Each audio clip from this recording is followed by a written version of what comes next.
Assalamualaikum warahmatullahi wabarakatuh.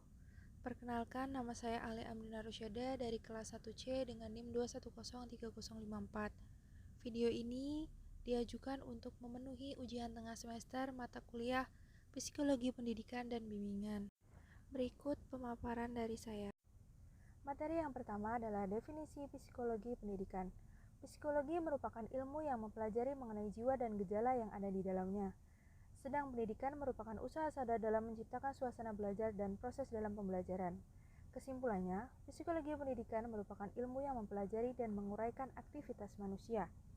Ruang lingkup psikologi pendidikan adalah pada tahun 1995, Crow dan Crow menyatakan bahwasanya data yang didapat adalah ruang lingkup pendidikan yang terdiri atas sifat dasar dan proses pembelajaran, faktor eksternal, perubahan jiwa di sela pembelajaran, dan metode efektif dalam belajar.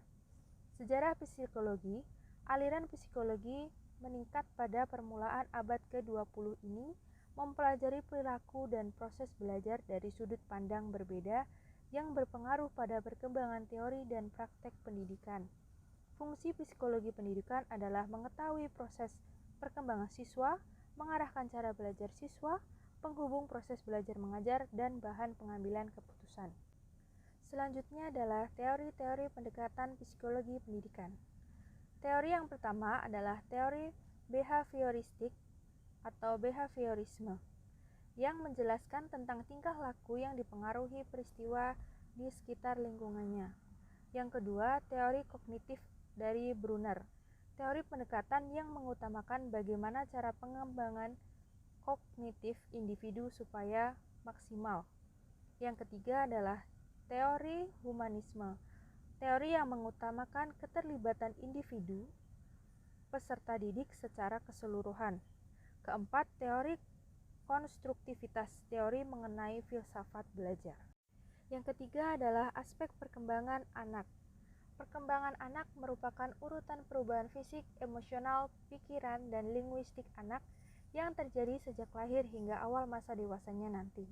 Ada pula jenis perkembangan anak, yaitu perkembangan kemampuan fisik, perkembangan kemampuan kognitif, perkembangan kemampuan sosio-emosional, dan perkembangan kemampuan berbahasa. Aspek perkembangan anak meliputi perkembangan motorik, yaitu gerakan yang banyak menggunakan otot kasar disebut motorik kasar atau gross motor yang biasa digunakan saat aktivitas berlari, melompat, dan memanjat. Sementara gerak yang menggunakan otot-otot halus yang disebut motorik halus atau fine motor digunakan untuk aktivitas menggambar, meronce, menggunting, dan menempel. Keterampilan motorik ini memiliki dua fungsi, yaitu membantu anak untuk memperoleh kemandirian dan untuk membantu mendapat penerimaan sosial. Yang kedua, perkembangan kognitif dapat dipandang sebagai kemampuan yang mencakup segala bentuk pengenalan, kesadaran, dan pengertian yang bersifat mental pada diri individu yang digunakan dalam interaksi. Yang ketiga, perkembangan struktur kognitif berlangsung menurut urutan yang sama bagi semua individu. Yang keempat, tahapan perkembangan kognitif. Para ahli psikologi perkembangan mengakui bahwa pertumbuhan itu berlangsung secara terus-menerus dengan tidak adanya lompatan. Kemajuan kompetensi kognitif diasumsikan bertahap dan berurutan selama masa anak-anak. Materi yang keempat, tugas perkembangan anak.